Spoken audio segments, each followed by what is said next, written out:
Kesempatan kali ini kita akan pelajari mengenai chemical bonding atau ikatan kimia. What is the meaning of chemical bonding?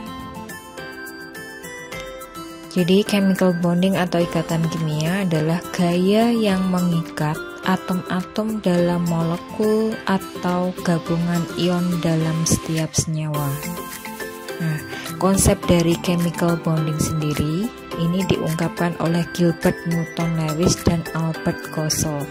Jadi yang pertama adalah noble gas have difficulty reacting with other atom because it has stable electron configuration. Jadi unsur-unsur gas mulia itu cenderung sukar bereaksi dengan atom lain karena unsur-unsur ini memiliki konfigurasi elektron yang stabil. Yang kedua, atom have tendency to have a stable electron configuration like noble gas. Jadi atom-atom lain itu memiliki kecenderungan untuk memiliki konfigurasi elektron seperti unsur-unsur gas mulia. Dan yang ketiga, atom bond chemically with other atom to be stable. Jadi atom-atom berikatan secara kimia dengan atom lain atau unsur lain agar mencapai kestabilan seperti unsur gas mulia. Kemudian, how about the electron configuration of noble gas element? Jadi bagaimana konfigurasi elektron dari unsur-unsur gas mulia itu? Nah, seperti yang kita ketahui, unsur-unsur gas mulia ada helium, neon, argon, krypton, xenon, dan radon. Nah, kalau kita ringkas menjadi jembatan keledai agar mudah dihafalkan, yaitu heboh negara Arab karena Sena runtuh. Jadi di sini untuk He nomor atomnya 2, berarti konfigurasinya mulai dari kulit K adalah 2. Kemudian Ne nomor atomnya 10, berarti konfigurasinya adalah 2 dan 8. Kemudian dan seterusnya untuk Ar, Kr, Xe dan Rn. Nah, jika kita perhatikan di sini mulai dari He, nah berarti memiliki elektron valensi 2, sedangkan Ne elektron valensinya adalah 8, Ar, Kr, Xe dan Rn juga sama. Nah, di sini jadi atom-atom lain itu akan mengikuti konfigurasi elektron gas mulia. Jadi nanti dikenal ada kaidah oktet dan kaidah duplat. Jadi kaidah adalah kecenderungan atom-atom untuk memiliki 8 elektron di kulit terluar atau 8 elektron valensi. Kemudian kaidah duplat adalah kecenderungan atom-atom untuk memiliki 2 elektron valensi atau 2 elektron di kulit terluar. Nah, yang perlu diingat untuk kaidah duplat ini berlaku untuk unsur dengan nomor atom 1 sampai dengan 5. Kemudian kalau 6 ke atas maka akan mengikuti kaidah oktet. Nah, selanjutnya misalkan untuk unsur Na dengan nomor atomnya adalah 11, maka kita lihat konfigurasinya adalah 2, 8 dan 1. Nah, di sini Na dia akan menyerupai konfigurasi seperti Ne karena nomor atomnya cenderung dekat dengan Ne yaitu 10, maka Na akan melepas 1 elektron untuk menyerupai Ne. Nah, kemudian Cl nomor atomnya 17. Kita lihat di sini Cl nomor atom 17 berarti dia dekat dengan Ar yang mempunyai nomor atom 18. Nah, di sini konfigurasi dari Cl sendiri adalah 2, 8 dan 7. Jadi untuk menjadi 18 maka Cl akan cenderung untuk menangkap 1 elektron untuk menyerupai Ar. Kemudian bagaimana dengan O dengan nomor atom 8? Nah, ini ya adalah 2 dan 6. Nah, nomor atomnya di sini mendekati dengan Ne 10. Berarti agar menjadi 10 dia harus menangkap 2 elektron untuk menyerupai Ne. Nah, kemudian bagaimana dengan Mg yang memiliki nomor atom 12 dan Br yang memiliki nomor atom 35. Nah, silahkan dicoba.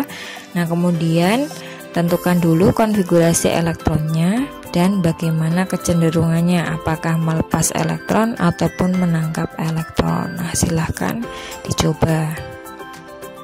Kemudian kita beranjak ke lambang Lewis. Nah, lambang Lewis itu apa sih? Lambang Lewis adalah lambang atom disertai elektron valensinya. Nah, di sini untuk memudahkan nanti dalam memahami bagaimana suatu ikatan kimia itu terjadi. Nah, jadi lambang Lewis ini digunakan untuk menggambarkan ikatan kimia antar atom.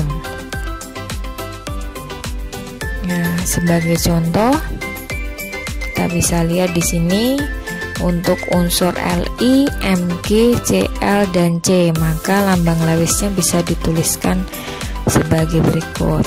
Nah, kita lihat elektron valensinya untuk Li adalah 1, maka kita menggambarkan lambang Lewis. Jadi lambang Lewis itu adalah lambang unsur disertai elektron valensinya. Bisa kita gambarkan untuk elektron valensinya berupa dot atau cross, x atau titik. Nah, kemudian selanjutnya there are 3 kinds of chemical bonding. Jadi ada 3 jenis ikat ionic bonding.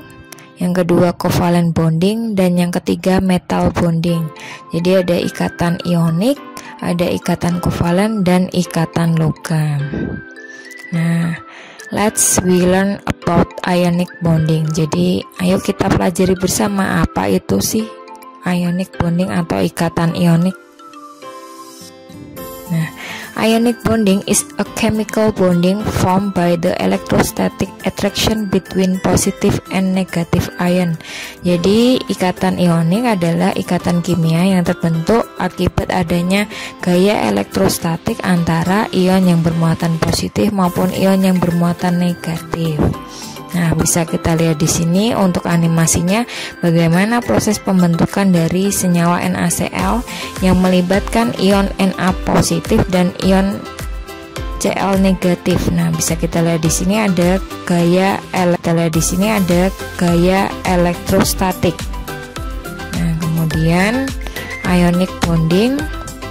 Nah, di sini form between metals and non-metal. Jadi ikatan ionik itu terbentuk antara unsur logam dan unsur non-logam.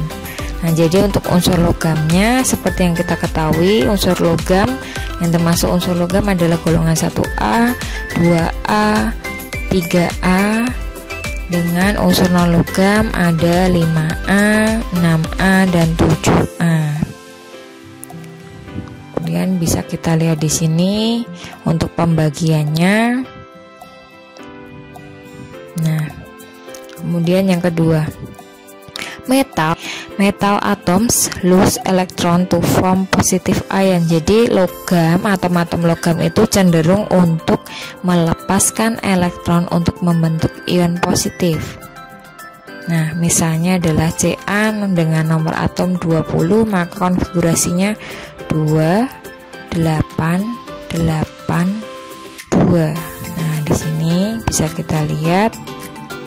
Jadi Ca itu kan masuk golongan 2A, maka cenderung untuk melepaskan 2 elektron agar mencapai kestabilan seperti Ar. Maka Ca akan membentuk ion bermuatan positif, yaitu Ca2 positif. Nah, sehingga konfigurasinya ion Ca2 positif itu stabil seperti konfigurasi Ar. Selanjutnya, non-metallic atom gain electron. Jadi unsur-unsur non-logam itu cenderung untuk menangkap elektron sehingga membentuk ion negatif. Nah, misalkan adalah Cl dengan nomor atom 17, maka konfigurasinya ini kan mendekati unsur Ar sehingga membutuhkan 1 elektron untuk menjadi 18 seperti Ar, sehingga cenderung untuk menangkap 1 elektron. maka Cl akan menjadi ion negatif, yaitu Cl-. Kemudian yang terakhir untuk konsep dari ikatan ionik adalah the tightly charged ion attract one another. Jadi ion-ion yang berbeda muatan itu akan tarik menarik satu sama lainnya. Now let's see the example of ionic bonding. Pertama bisa kita lihat ionic bonding occur between unsur Na dengan nomor atom 11 dan unsur Cl dengan nomor atom 17. Nah, kemudian kita buat konfigurasi elektronnya, maka Na cenderung untuk melepaskan satu elektron, sedangkan Cl cenderung untuk menangkap satu elektron. Sehingga bisa kita lihat di sini Na akan melepaskan satu elektronnya. Kemudian elektron tersebut akan ditangkap oleh Cl sehingga terbentuk Na bermuatan positif sedangkan Cl bermuatan negatif, dan tarik menarik antara muatan positif dengan muatan negatif sehingga membentuk senyawa NaCl. Kemudian magnesium dan oksigen. Nah, di sini kita bisa lihat magnesium nomor atomnya 12 dan untuk oksigen nomor atomnya 8. Maka kita bisa lihat bahwa Mg cenderung melepaskan 2 elektron di kulit terluarnya, kemudian elektron di kulit terluarnya, kemudian elektron tersebut ditangkap O. Nah, sehingga akan terbentuk ion bermuatan positif maupun negatif, yaitu Mg2+ dan O2-. Keduanya saling tarik menarik sehingga membentuk senyawa MgO, magnesium oksida. Kemudian antara magnesium dan klorin dengan Mg nomor atomnya 12 dan Cl nomor atomnya 17, yang untuk unsur Mg akan cenderung untuk melepaskan 2 elektron sehingga membentuk Mg bermuatan positif. Elektron tersebut masing-masing ditangkap oleh Cl sehingga Cl akan membentuk ion negatif. Nah, terbentuklah senyawa yaitu MgCl2 atau magnesium klorida. Nah, now through the formation process of ionic bonding for A, yaitu untuk Ca dengan nomor atom 20 dengan F nomor atom 9, kemudian untuk yang B adalah Le nomor atomnya 3 dengan O nomor atomnya 8.